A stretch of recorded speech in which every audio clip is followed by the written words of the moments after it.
I mean, even actually before the game, I remember speaking to somebody about the back four, thinking, well, it doesn't really need too much chat. You know, we're a solid defensive unit. The partnership between John and Sheahan at centre halves has been solid. You know, it's worked very well in a very short period of time they've been together. No real worries there. But last night, in all honesty, was the first time we looked a little bit wobbly across the defensive line.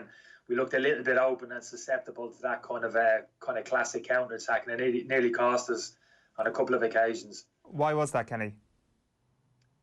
I think it's just a little bit. I wouldn't be overly concerned with it. I think it's just a little bit more organisation, particularly from the two central defenders. And even when we have possession of the ball and we look as if we have comfortable possession of the ball in the opposition half the pitch, I think if you're sitting behind the ball, as the two centre halves predominantly are, you got to always be thinking, lads, worst case scenario. You know, what happens if we lose the ball, if the next pass is a poor one, if the opposition team wrestle possession, win a turnover ball? Am I happy with our kind of defensive positions, our defensive kind of setup, if that's the case? And can we quickly get back into a good defensive shape? So that means just maybe giving people information, adjusting the position, maybe your fullbacks that hold the midfield, or just shuffling the kind of pieces around the chessboard in front of you. So you're not actually stopping people from getting into forward attacking areas, lads, because we're in possession. But you're very conscious of the fact if we do give it away very quickly, we can get people into good defensive positions and stop any kind of quick kind of counter attack, which can kind of leave us exposed in behind. And we weren't quite able to do that, lads. Our centre halves got themselves a little bit exposed in kind of 1v1 situations. There's a couple of balls first half. We gave the ball away on the edge of their penalty, but it was Matt Doherty tried to play a ball into the box. And it got blocked out towards the touchline, but there was no real danger. It wasn't kind of classic counter attack. The lad ran after the ball, kept it in, had a touch of the ball, got his head up. So again, I was never thinking, we could be in danger here. Then all of a sudden, a big, massive diagonal ball, and suddenly within 2 seconds, their forward players in the box, almost a 1v1 situation. Now that really can't happen. You know, John and Shane Duffy got to be, controlling that situation there in communication with James McCarthy, whoever it is, the fullback on the opposite side. That needs to be better. That just can't happen. It was a ball as well down the side of Shane Duffy first half with a reasonably high line. The ball was just flipped out around the corner, down the side of Shane. Couldn't quite recover. Their forward was in. I think he took a heavy touch, lads, and Darren Randall came out and done very well and blocked it.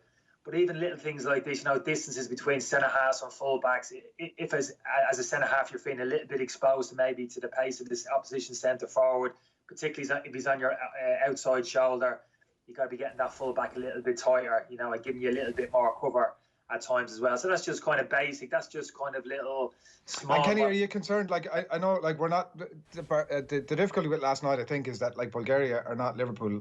Like you're saying, the counter attacks were there.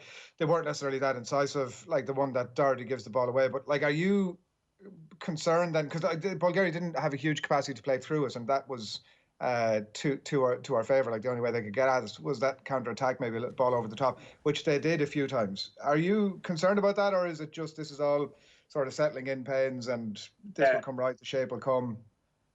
No, I wouldn't be overly concerned, because I think the lads Stephen will look at that with Keith and Damien, but that's very easy to rectify for me. That's a little bit of video analysis, sitting down with the players when you get an opportunity next time around and saying, right, lads, look, this is where we just need to tighten up. Shane, just need to make sure Matt's an extra 5 yards around you there on the cover.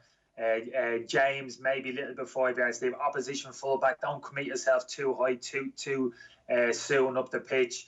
All those small, maybe even John Egan. It's all well and good being 2v1 at the back. I play 2v1 at the back myself, and you can feel reasonably comfortable. I was only very comfortable playing 2v1 at the back if one of the centre halves was 10 yards deep, or one of the centre halves was touch tight to the opposition forward, but the other centre half was 10 yards deep. So anything big and over the top, you could easily slide across and deal with. The centre half in front who was marking could get touch tight knowing he didn't have to worry about the ball in behind.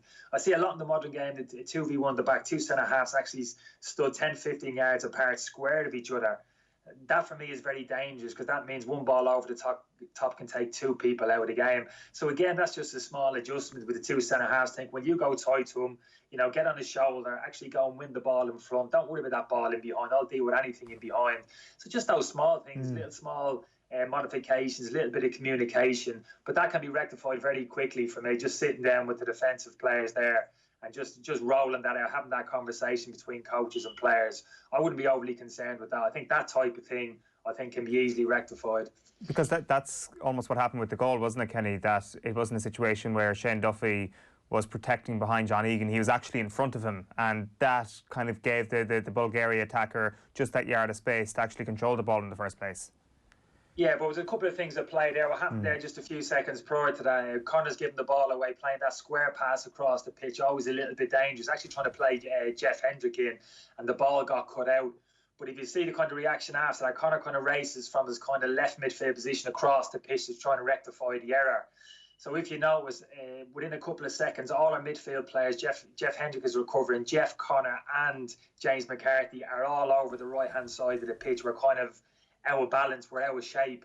That ball gets transferred to the centre of the pitch, and a lot of people are saying, how's he got so much possession in the centre of the pitch to play that pass? Well, he did that because Connor raced across the pitch to try and rectify his error. So all our midfielders now were almost lopsided. But then, of course, after that, when the ball was played through, I have a little bit of sympathy for Sheahan. When you were talking about his position there. But just a couple of seconds before, you might have noticed one of the opposition midfield players made a dart and run in behind Matt Doherty into the space. But that dragged Shane Duffy initially towards a kind of right-back position. The ball wasn't played. But I looked at him after that. Once the ball wasn't played, immediately then he had to recover back into a central area and get as close to John Egan as he could. Just squeeze that space between that lone central striker. And he was just a little bit slow in doing it. Have a look at his body language. His head is down. Might have been a bit of physical fatigue, whatever. But he just didn't get back quickly enough. And I'm talking about closing those gaps between full-back and centre-half. Well, the same applies between the two centre-halves. It was a great bit of movement by the centre-forward. He didn't attach himself to one of our centre-halves. He just held his position kind of equal distance, mid-distance between the both of them. But it was really Shane's responsibility to get back into that space as quickly as possible. If he just had been a bit quicker, he probably would have gotten into physical contact with the player. Kenny, on that point, that's excellently pulled apart. On that point, if you had somebody else in one of the full-back positions who had a lot of caps under their belt and was in a leadership role and was more of a communicator than like we can expect Matt Doherty to be on his 10th cap, for example, is that something that a role that Coleman can fill? Because like you say, it's very obvious to watch Shane Duffy. The head goes down almost, you can see as he's tracking back, and it's only like a half a yard that he's lost that's ultimately resulting in us conceding the goal. But if he had somebody like a Coleman outside him who's barking at him, who spots the danger to get back in, would that have been a possibility? No, I think it's a fair point, because I think, say we're looking towards the Slovakia game. Now, don't know the Slovakian game, the players too much in detail. But if Stephen was looking at that game and thinking, well, Slovakians are very strong down the left-hand side, good left winger, very clever operator, makes runs in behind, and he's thinking that's a key area of the pitch. I need to nail down that area of the pitch. You know, who's my best defender? As a right back, who's my best defender? I think there's an argument there at the moment for saying, as well as kind of Matt's playing, he's playing wonderfully well. But as an actual defender in the defensive four, there's an argument of saying maybe Seamus is the better defender in terms of having that experience, in terms of decision-making, positional sense. You know, how far I get attracted up the pitch, distance between myself and me right-sided centre-half, you know, being able to give him cover, get back on the cover quickly enough, recover very quickly into that position. So I think going forward, that's probably the argument between the two players, who plays ahead of the other. From an attacking point of view, who's the most productive in the opposition half of the pitch in terms of goals and creating chances? I think you'd probably say the last year that's Matt Doherty, probably hands down. But if you examine their defensive attributes, out possession of the football, that kind of positional sense, which is always key for a full back, defending your back post, defending in 1v1 areas, and just being a good decision maker, basically in around your own penalty box. I think there's an argument for saying actually Seamus potentially at the moment is the better defender. So Stephen will have to look at that kind of going forward and maybe almost judge it game to game, lads. When that Slovakia game comes up, he might just think that type of player, slightly more defensively minded player, he can trust a little bit more in that area of the pitch. He might actually lean towards Seamus. That's interesting. So I'm sure Stephen Kenny realises that if you're comparing them defensively, maybe Coleman gets the edge. If you're comparing them offensively, maybe Matt Doherty has the edge. Taking that to the next level then, did Ireland's full-backs, and specifically Matt Doherty, did they do enough going forward last night, Kenny? No, I don't think either of our full-backs probably enjoyed as much possession in the opposition last third of the pitch as they would have wanted. Probably wasn't enough kind of crosses came into the box from those areas. which I think is one of the features of both of the Enders and Matt's play. Like, one great ball from end of first half, we broke out. Jeff Hendry played a lovely ball to him down the left-hand side. He drove, and it was a lovely little cut back to Callum O'Doherty. Couldn't quite sort his feet out, and the shot went wide. So that was a great bit of play. Matt probably didn't enjoy enough of those moments, probably down the right-hand side either. But I wouldn't be overly concerned, because we know those players have those kind of qualities. It's just getting them into those positions kind of often enough. I spoke about kind of having a plenty possession, those central midfield areas, but maybe not playing enough kind of penetrating passes, or getting our wingers and our fullbacks into good areas often enough higher up the pitch. But I think it is important, because I think, lads, that's still where we're strong, in wide areas of the pitch. I know when people talk about ball retention, controlling the ball, all the focus seems to come in that central area, the holding midfield player. Everything has to come through central areas. It doesn't necessarily. We can still work the ball out into those wide areas of the pitch, get the likes of Aaron Connolly, Callum O'Dowd last night in possession in wide areas, get our fullbacks involved. And Mick might have mentioned this last night, we're still at our best, I think, when we've got possession in wide areas and putting good quality balls into the box. We still get a lot of joy from those areas of the pitch, and we shouldn't forget about that. You shouldn't always be coming back on the inside and looking for those combinations in that kind of middle third area of the pitch. When we get it wide, keep it wide, work those little 1-2s, get to it as close to the byline as we can, and put good quality delivery into the box. Those kind of crosses are still very difficult to defend, even at international level. Yeah, and like people will say Mick McCarthy was harping on about that a lot last night, but there was truth in what he was saying. I mean, like, you look at how strong we are in wide divisions as well, or wide sections of the pitch. Like, just on that as well, Kenny, is there a case to be made here that while there's cohesion that needs to be built up in midfield and in attack, there's also a cohesion that needs to be built up between your left full back and your left winger? So Aaron Connolly and Enda Stevens need to start striking up a bit more time together, so that they know the movements of one another, and similarly on the right hand side. And because of that, it is important that we pick our right back now, and it's either Matt Doherty or Seamus Coleman, and they can build up that relationship with Callum O'Dowd or whoever is going to be our right winger. No, I think that's fair. And you're right, Owen. There's only one game left now before that Slovakia game. So even before last night, I was thinking, you put yourself into Stephen's shoes, I'm thinking, I really want to get me as close to me starting 11 on the pitch as often as possible in these next two games, really, for the reasons that you were saying. And you're right, on those areas, full-back and winger are key. I mean, I quite liked the last night, Aaron on the left and even Callum on the right. Callum's naturally a left-footed player. But that, for me, kind of can work very well in terms of wingers drifting in onto their stronger side. That kind of opens space up for the fullbacks if you happen to get into advanced areas on the outside, which our two lads can do. But it's all about kind of timing and these type of things, a little bit of eye contact, and just getting to know each other a little bit. So that kind of relationship has to kind of grow. And you're absolutely right, that's only going to grow and get better the more time that you spend with each other on the pitch. Just like those midfield areas, those little combinations in midfield as well. The centre-half is a classic one, but it's an obvious one. But you're right, from an attacking point of view, especially in the modern game, on the kind of full relationship between full-back and wide players is absolutely key. You know, the timing of the runs and wingers come off the line, that's the trigger for the full-back to go. So I think you're right. If Stephen has a picture in his head in terms of the starting 11, I'm sure he does. I'm sure he probably has maybe even 8 or 9 players in his mind for that Slovakia game. Even the game Sunday, I know a lot of people are saying, well, get everybody else who hasn't had a game into the team. Not necessarily for me. I think if Stephen has and the staff have clear pictures who they want to play in certain areas of the pitch, for me, get them on the pitch again for 45 minutes, for an hour. And to get that kind of relationship that you were talking about on all over the pitch, you're comfortable with the person around you, can read his game a little bit better, you understand his game, what his strengths are, the type of balls that he likes to play, and you can kind of work off that a little bit, you can link in with that. But that takes a little bit of time, like you're saying. So just to be clear, Kenny, do you think that Seamus Coleman should start on Sunday? No, I don't think that's. If you're saying if Stephen was thinking Matt Doherty is going to play, if he was not going to say that, of course, but in his mind, if he's thinking I've penciled in Matt Doherty for the Slovakia game, he plays, he's my man for the foreseeable, I'm going to make a commitment to Matt now going forward for the next kind of year, wherever it is. He's fit, he plays, he's got the attributes that I want in the team, etc., etc. Then for me, I would start him again against him physically. Okay, don't get me wrong, that's an issue with all the players, physical conditioning this stage of the season. You've got to be careful with them, don't get me wrong. But what I'm saying is, yes, I would start. I wouldn't be saying let's just give Seamus the game for the sake of it. I'd be saying, no, if Matt was going to play him again and potentially play that player in front of him. Again, if you have a clear picture who's going to play ahead of him, whether it's Callum O'Dowd or maybe Aaron Connolly's going to flip over the other side, maybe like Robinson's going to, whoever it is, get him on the pitch again and get him some more game time as well to develop that kind of understanding that we're talking about. Because Slovakia is the standout game, lads.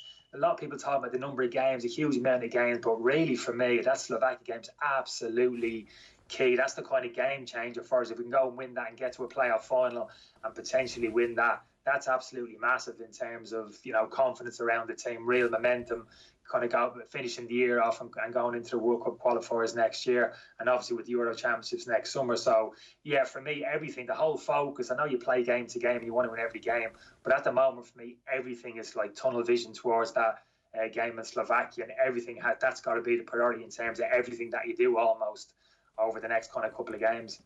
Kenny, would you just try and make room for both Coleman and Doherty? Not in a 4-3-3, no, I wouldn't. The only way you can accommodate him really is in a 3-5-2 or 3-4-3 with Matt as an orthodox wing back, as he's played for Wolves, and actually Sheahan is playing right of a 3, which I don't think we've actually seen. I actually quite like the idea of Sheahan in a back 3. I like the idea of actually 2 fullbacks playing in the back 3, either side of a kind of an orthodox centre half, particularly at international level. You know, there's not too much of a physical element to the game there. It's more of a case of, you know, having a good positional sense, being a good reader of the game, and being comfortable in possession. Can you get forward and be productive even from that area? And an orthodox fullback in that area can very much do that. I don't think that's going to happen, lads, to be honest with you. I think it's going to be 4-3-3. So in this system, no, I don't see Matt or Sheamus playing in a higher position up on the right-hand side. It's a totally different position. You've got to play in the half-turn with your back to goal and slightly more congested area. He's not coming onto the ball. It's a totally different position. We saw in Gibraltar last year, lads, when Matt played in a slightly higher position than he would Sheamus there. It didn't quite work. I don't think it's very fair to either player to ask him to play in that kind of an unorthodox position higher up the pitch. So no, I think it'd be a straight choice between either Matt right back, and then you take your pick of the more attacking player in a kind of wider position. Just one last question on the defence, Kenny. We're going to be passing the ball a lot more than we ever were. We're probably going to have double the amount of passes in most games than we were used to in the last Nations League campaign, at least. Do you feel any sense of trepidation when Shane Duffy or Darren Randolph are on the ball? Do you think that we're all good enough in that back 5 on the ball to be able to be passing, whatever, 500, 600 times a game? Depends what type of passing that you mean. Very easy to get on the ball and keep passing the ball 15, 20 yards. I was the master of it, like across the pitch, like taking no chances whatsoever with your passing. I think the key is like a lot of talk about, you know, having to get James McCarthy on the ball, get him torn and get us passing up the pitch. But of course, any opposition team realises that holding midfield player is key. They're not going to make it easy for him to get on the ball. They're going to put pressure and maybe nullify him. So invariably, you're going to find there's one of your centre halves are going to be spared. We saw it last night. Bulgaria played with a lone striker. So basically, they're saying to you, we'll give you one of your centre halves free. We'll give you possession of the ball. What are you going to do with it? And that's when you really need one of your 2 centre halves to be able to drive with the ball, actually carry the ball into a central midfield area and actually draw one of the opposition players to him and free up the space for a pass into that spare man. That's an easy thing to say, but not such an easy thing to do. That's not an easy thing for the centre half to step forward 10, 15 yards in advance of your centre half and head towards a congested area of the pitch, you know, and have the nerve, back yourself, have the nerve to keep your head off the technique to actually play a pass and kind of break the lines with your passing. You know, some centre halves, top class centre halves can do it. So I think that's what the lads need to do potentially. If we're going to be a team that plays from the back, then teams aren't going to make it easy and just let James McCarthy have possession of the ball, get toward and get us passing up the pitch. They're basically going to say, right, one of your centre halves can have it. Can you hurt us? And we need, in this system, if Steve wants to play this way, possession-based play from the back, our centre halves are going to have to be comfortable stepping forward, not just getting the ball and passing the ball to full-backs, passing the ball into midfield and getting it back. That's kind of reasonably safe. That's easy enough to do. But can you actually step forward, say to the midfielder, stay away, I'm coming into midfield. I'm going to make that extra man now in midfield, and I'm going to ask the opposition's midfielders a question. Are you going to come towards me? Well, if you are, I'm actually going to pass you around you into the space, into the feet of Conor Horan and Jeff Hendrick, who now have been freed up to receive the ball, get turned, and get us playing forward. So that's the big one for me. Not can they play, but they can play. Of course, you can play. You can get on the ball and pass siders and pass to the fullback and back, but that's easy. That's not really hurting the opposition.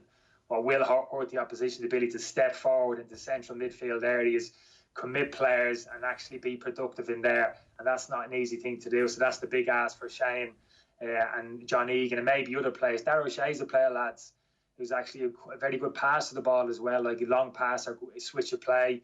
So even the likes of these players may actually come into the reckoning going forward in Stephen's eyes. Centre-halves who can step forward and like very efficient in terms of distribution of the football, like positive with their pass and breaking the lines, 10, 15-yard passes, punching passes beyond the opposition midfield, and also the ability to hit those big switches, 40-yard big switches over to the wingers over the other side of the pitch. So we may see over time other centre-halves maybe come into the equation, maybe even Darragh O'Shea for that reason, because of that passing range which they have.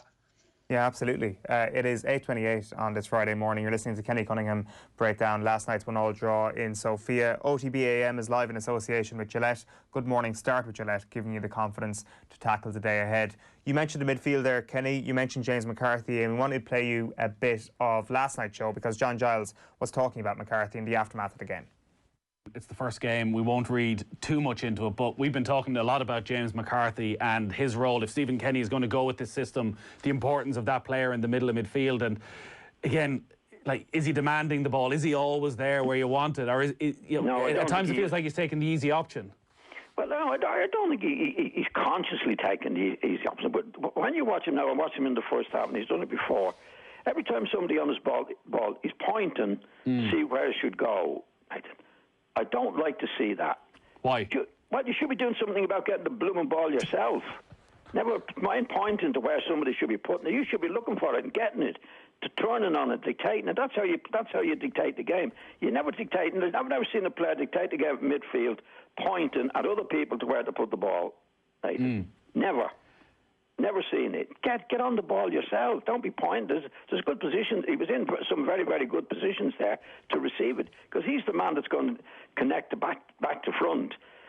But you don't connect back to front by pointing to where people should be playing the ball. You should be getting it and turning on it and then doing whatever ball you want to hit yourself. So if you look out for him in the second half, he's done it a lot in the first half. I don't want to be too hard on him. I know he's coming back from injury, but you can't do that. You're going to play in the middle of the field. You don't dictate the game by pointing to other players where to put it, unless you want them to put it in your position. But that hasn't been the case so far. James McCarthy not imposing himself in the game enough last night, Kenny, according to John Giles there. Would he go along with that? Well, John knows the position better than most. I understand what he's saying. There's responsibility on James to get on the ball predominantly and get us up the pitch. Absolutely, playing that hold the midfield position. Not as easy, like I'm saying. I mean, invariably what will happen is opposition teams, that kind of one of their central strikers will drop off and get around James's feet and basically say, I'm going to stop you getting on the ball. So what does James do then? Like, you know what I mean? So what you'll see, I think what happens with James is he'll try and get out of that area of the pitch. You'll see that bit of rotation midfield. He'll kind of run away from the ball and try and take that player away, and that'll be the trigger maybe for Jeff Hendrick or Conor Hourihane to drop in there and get the ball in a little bit of space. So I can understand that if he's kind of run away and point at other players. Shouldn't really have to point. I agree with John there. When he kind of runs away, this is what we're talking about, Stephen, working on with the players' patterns of play. You know, if he can't get on the ball, rather than just stand there with his hands in the air and say, I can't get on the ball, best for him to actually run away, run 10, 15 yards away, maybe up the pitch. And that's the trigger maybe for Jeff Hendrick to drop in and get the ball in a little bit of space, and he can get turned and actually get us up the pitch. So I can understand both a little. I understand John's point, but I can understand as well it's not as easy as that. Yes, you want to get on the ball, but opposition teams are going to prevent you from doing it. And sometimes you've got to be clever. You've got to have a little bit of rotation in midfield and try and work the opposition so you can get somebody on the ball, whoever it is, in space to get you up the pitch. So I just be a little bit careful with James. I'm a big fan of James. I think that's his best position. I'd love to see him in that position, but we shouldn't get too carried away that we've got a real kind of quarterback in that area of the pitch in terms of passing range.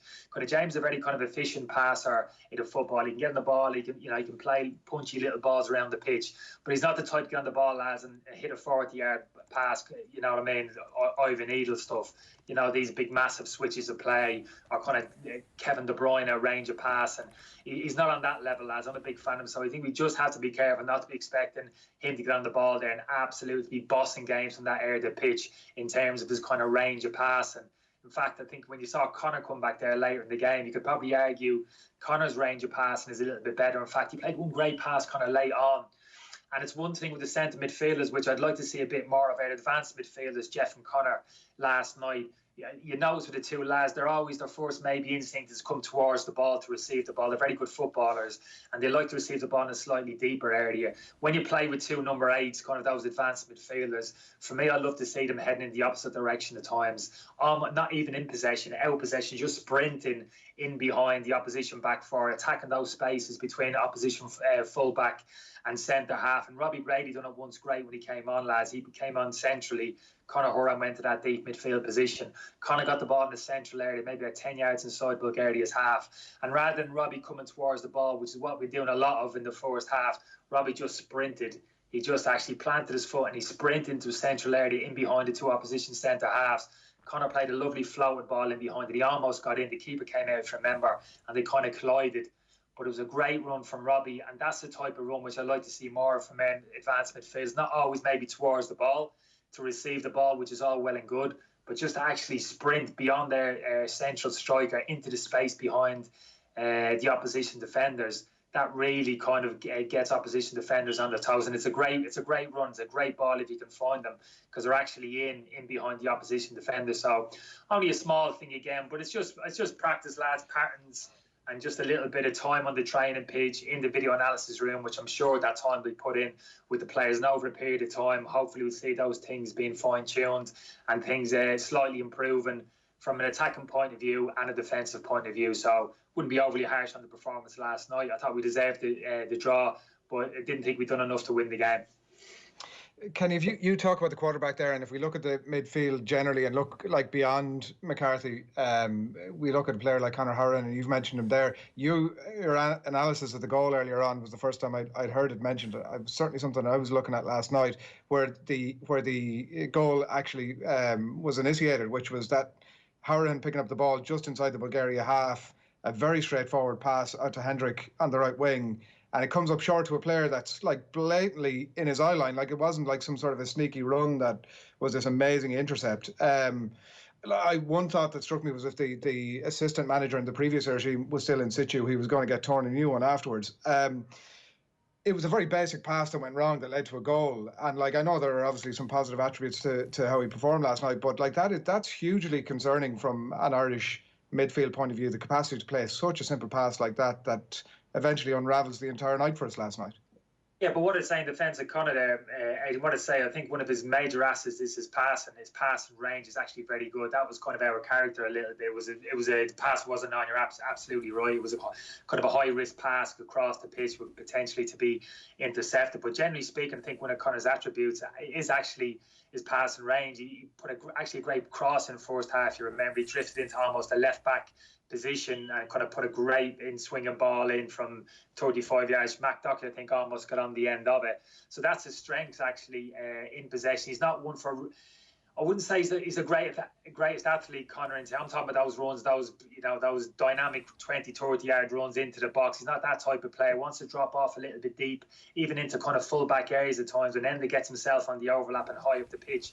He kind of drops into an orthodox left-back position at times to receive the ball. He likes to face the play, and he backs himself in terms of the quality of his pass. And I think that was just an exception last night, to be honest with you, Adrian, in terms of that ball that he gave away, because his ball retention is usually very good. But I just think...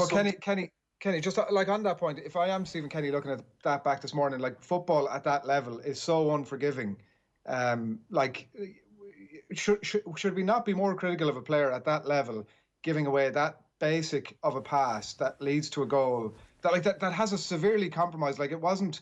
He also knew giving the ball away in that position was going to compromise us. Yeah, but a lot happened after that as well. I spoke about the reaction after, in terms of got ourselves a little bit kind of lopsided. The two centre halves could have rectified, Sheahan could have rectified the situation, all those type of things. We're agreeing, obviously, I don't think it was a poorly executed pass. It was a wrong decision to actually play the pass. I didn't think the pass was on, so it was just kind of his decision making at that moment in time. But again, I wouldn't dig him out too much, because, like I said, I think his ball retention is actually very good. It just depends what type of player, that midfield three, how you see it, what type of player you want in there. So you got Robbie Brady, who comes on and plays the same position as Conor Horan. You've got a player really whose first things is really look forward and get forward. He's got the legs to get himself a little bit higher up the pitch. Conor Horan's first instinct really is to drop towards the ball, receive the ball in a slightly deeper position, lads, isn't it? And look to make the pass himself. So it all depends how you see the makeup of that midfield three. Jeff's a little bit the same, Jeff Hendry, technically very good, always dropping a little bit deeper towards the ball. And I always feel as if your two number 8s are taking a step towards the ball, that's leaving your central striker a little bit isolated, and it's making things a lot easier for the opposition back four. All they have to worry about then is that lone central striker and maybe a little diagonal runs from the two opposition wingers from the outside to the in. And generally, you should be able to cope with that if you have a spare centre half as an opposition player. When you have to worry about opposition attacking midfielders actually making runs from midfield off your shoulder as well, well, that makes you start getting a little bit dizzy. Then you're worried about the lone striker, the wingers coming on. You know, you have a number 8 like the likes of Robbie Brady making those surging runs. Maybe a Jason Malumbi, more of a high energy player, just putting his head down and sprinting in behind you. So that makes things a little bit more difficult, more complicated for opposition defenders. So that's the makeup of the midfield three, how you see it. Every player has their own different attributes, and I don't think that's set in stone either, that midfield three for that Slovakia game. I think there's still maybe a place or two for grabs in that midfield three. Alan Brown, another great athlete, can get box to box, doesn't have to be on the ball all the time, is happy to run off the ball in behind. So it just depends, that kind of combination, as that balance, what you're looking for in that central area of the pitch. You know, technical ability, yes, ability to keep the ball in tight areas under pressure, yeah, but also good energy levels, pace all over the pitch, lads, is key. It really is. That's what kind of terrifies opposition teams. Pace in full-back areas, pace in wide areas, pace from that lone central striker who can run in behind, who can have it short, and pace from your two number 8s if we're going to play this system, who can actually got the energy levels kind of to drive, keep making those 20, 25-yard runs into advanced areas of the pitch. So that's, and I think we have those players. We have those players with those different types of attributes. It's just, you know, the key for Stephen and the staff is just to find that happy balance, that happy medium, that kind of all those players who complement each other and who can give us that attacking threat, but also that defensive solidity as well, lads, in terms of when we lose possession, those quick transitions, turnovers. We can't be as open as we were last night. Just one last one then, Kenny, and you mentioned the pace there. Did we make the best use of a rapid, quick front three last night? Well, they did. It's very hard to make use of that. They kept a reasonably low block on. So I look at Callum down, I think absolutely frightening pace. But it's very difficult to utilise that when the opposition team drops off very quickly towards the edge of their penalty box. How can you use that pace? Very difficult to use it in behind. There isn't the space in behind. And when you try and use it on the inside, which he did, drop on his inside and drive inside on his left-hand side, eventually you're very quickly you're coming into traffic, into opposition midfield players. The best place to actually use it, actually, when you think about it, is really on the counter-attack. That's where you really get the advantage of that type of pace, when you actually get pushed back, or actually when you drop back yourself, if you're being really clever. If you have those pace in wide areas, Aaron Connolly and Callum O'Dowd, there's almost an argument at times for saying, you know what, rather than going pressing high up the pitch all the time, getting your centre-halves high up the pitch, and if there is a small question mark about maybe the speed of your centre-halves on the turn and balls over the top, maybe there's an argument for it, actually, a bit like Bulgaria did, actually dropping off into a deeper defensive position. I'm sure if you ask Shane Duffy and John Egan, where do you want to defend? 5 yards outside your penalty box, or 5 yards from the halfway line, you know what the answer is going to be. But sometimes that can suit you if you have that pace in wide areas like we did last night to defend deep. And now if you're asking me on where's the space on the counter-attack, there's absolutely acres of it, because you've encouraged, like you've almost enticed the opposition team into your half of the pitch. And Callum O'Dowd and Aaron Colley's waiting now. They're waiting for that quick turnover, and then they're off. They're sprinting into that space, whether they have the ball or not. So that's how you utilise the space. Actually, more so on the counter-attack when you don't have the ball on, rather than when you're in good possession and teams drop off and deny you that space in behind to kind of use that natural speed, which you have, if you understand. Yeah. So it's an one, like, you know, yes, we had that speed last night. We saw it last night, Aaron Connolly, lads, didn't we? Second half, he got himself in space to the left-hand side, drove into the box to the end line. Brilliant, that kind of dynamic turn of speed. Great ball across the 6-yard box. Unfortunately, there was nobody at the end of it. But that's where that kind of speed, players with that kind of level of speed, that quick turn of pace can be a big asset here. But funny enough, you see it more on kind of counter-attack at this level sometimes than when you have actually good possession of the football. So you're saying it's an absolute disaster that we dominated the ball last night. We need to give the ball away more often. Start hoofing the ball again, basically, is what you're saying, Kenny. Well, it's funny enough, but this what I'm saying, but this is why it is very interesting. Like, you know what I mean? Football's always interesting to talk about, but because I think there is now, you're kind of laughing it off a little bit. We're laughing about it, but for me, there's actually a genuine point there. You look at the attribute players that you have. How are we going to get the best out of Callum O'Dowda's pace? How can we get him like running into space at people in 1v1 situations, isolating people with grass in behind? Well, you're going to do it by actually inviting teams onto you, inviting Bulgaria or other teams. You'll get pushed back. One obviously the case of dropping out. You'll get passed by good teams, good quality teams that push you back there anyway. But that's where the space spot opens up. And that's where we've always been. For me, like, if you just say to me last maybe 10 years, lads, from an attacking point of view, where's their strengths? I say get the ball into wide areas, combinations, full-back winger, crosses into the box. Biggest strength. But second to that, I'd say counter-attack. I remember the last qualifying campaign, goals we scored. Remember the James McLean goal, lads? Was it over in was it Austria, was it? Yeah, I remember we won on the break. David Moyler went into Wes Houlihan, whoosh, James straight away, just head down, 40 yards, full pelt, counter-attack, speed, that type. I think that's where we're dangerous as well. That's where we have been traditionally dangerous over the last 10 years. Both of those facets of the game. So I'd love to see that kind of pace all across the front line for those reasons. Even your lone central striker, don't get me wrong, it's an added plus as well. But those wide areas where lads have to drop in and do a defensive job, but they're always switched on to the fact they're just kind of waiting for that one misplaced pass, maybe for the likes of James McCarthy, the centre-half, to win a tackle, make an interception, and all of a sudden, whoosh, they're gone on the counter-attack. So, yeah, it's an interesting point of view. You know, almost being a tactical decision to actually drop off and entice teams onto you. That's what Bulgaria did to us last night, lads. Their biggest strength was last night, counter-attack, wasn't it? Yeah. You know, they got themselves the goal, and they almost got themselves another, maybe possibly even a second or a third goal. By that, not by dominating possession and opening us up with some clever combination play, but just by saying, dropping off, so come into our half the pitch, and we'll back ourselves to break out from this defensive shape and hurt you on the counter-attack. And that's exactly what they did. Yeah, well, I guess on Sunday it's going to be a fairly similar situation, you'd expect anyway, for us to dominate proceedings at the Aviva possession-wise again. Listen, Kenny Cunningham, great chatting to you as always. Thanks a million for being so generous with your time. Thanks, Nice. Sorry about the top. So just literally, this is just a sleeping top. I forgot about the fact I should have really had a Dickie Bowen tie on. So you can't see that rip. Can't see that rip at the top, can you? You're not. I was just about to say, it's your PJs, Kenny, is it? Pretty much, Adrian. It's a good quality sleeping top, I must say, Kenny. Thanks a million. Very sloppy. No problem, lads. Anytime.